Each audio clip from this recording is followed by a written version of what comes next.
Practical Faith listeners, how are you guys this morning? I hope you're doing well, because I am doing well. Got a bit of a stuffy nose, but I think it's the time of the season. We starting to feel summer is creeping in, and I am so excited because I'm tired of this cold mornings and cold nights. The days are absolutely lovely. But guys, it's Devotional Thursday, and I'm going to implore you to go read Exodus 29.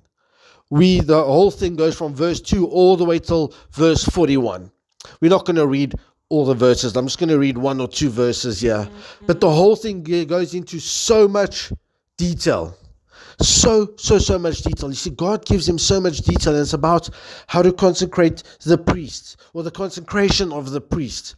And you'll see there, he tells him specifically what to do. Now, I just want to read this piece here. It's actually it's part of the commentary in the Bible, and this is so nice. It's about to do with basically the whole chapter, the way that this guy summarizes up the chapter, and this is so nice. Just listen to this.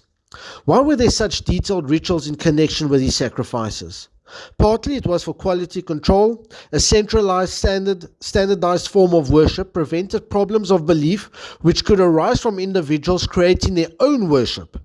Also, it differentiated the Hebrews from the pagan Canaanites that would meet in the Promised Land. By closely following God's instructions, the Hebrews could not possibly join the Canaanites in their moral religious practices. Finally, it showed Israel that God was serious about his relationship with them. Now go read it. It's very detailed. He tells them exactly how they should do it. We are separated, we are set apart. When they say God is holy, he's set apart.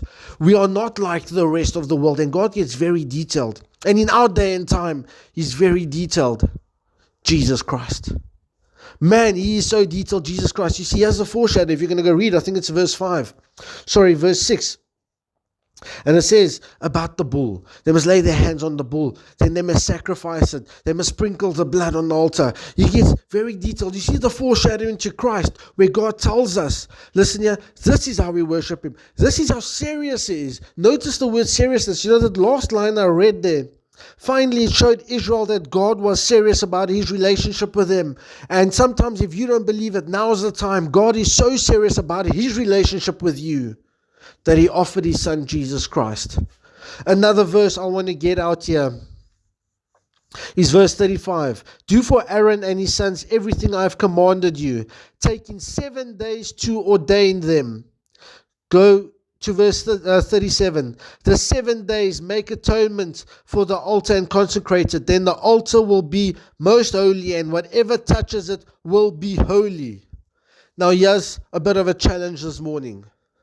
The next 7 days, consecrate yourself. For the next 7 days, set yourself apart. Do extra. Go into very detail with the Lord. Spend more time in the Word. Spend more time in prayer.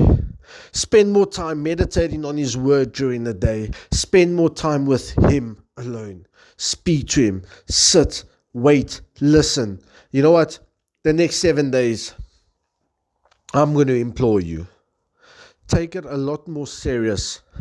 Take your relationship with the Lord a lot more serious, and see what he's going to do in 7 days. 7 days from today. So that means next week, Wednesday, it ends. Next week, Thursday. See the results. Now, I'm going to implore you to do it. Even if you don't want to start today, start over the weekend or start on Monday afresh. Say, Lord, 7 days, I'm going to be very detailed in what I do with you. I'm going to be doing extra. I want to spend more time with you just for 7 days. It's going to turn into, once you start seeing how your relationship is going to change with the Lord, once you start seeing how you're going to grow spiritually, just in 7 days, imagine when you make it a lifestyle, because that's the aim.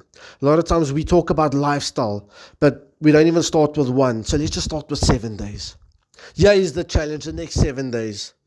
Go above and beyond. Sorry, lost my words there. Go above and beyond with what you're doing with the Lord. What you normally do, and I know a lot of you guys spend a lot of time with the Lord, do a bit extra. Get very detailed in what you do and see how the Lord works out the detail in your life. And that is, for some reason, the 7-day challenge that I'm going to present to you guys over the next Devotional Thursday. And I cannot wait for the testimonies. I'm waiting for you guys to testify. Put the comment in the link below, and everything else. I want the testimonies because you're going to see what the Lord is going to do. He's going to get very detailed. He became very detailed with us. He gave us Jesus Christ. We see that. Get detailed with him and see how he's going to make you holy and how everything is going to turn around.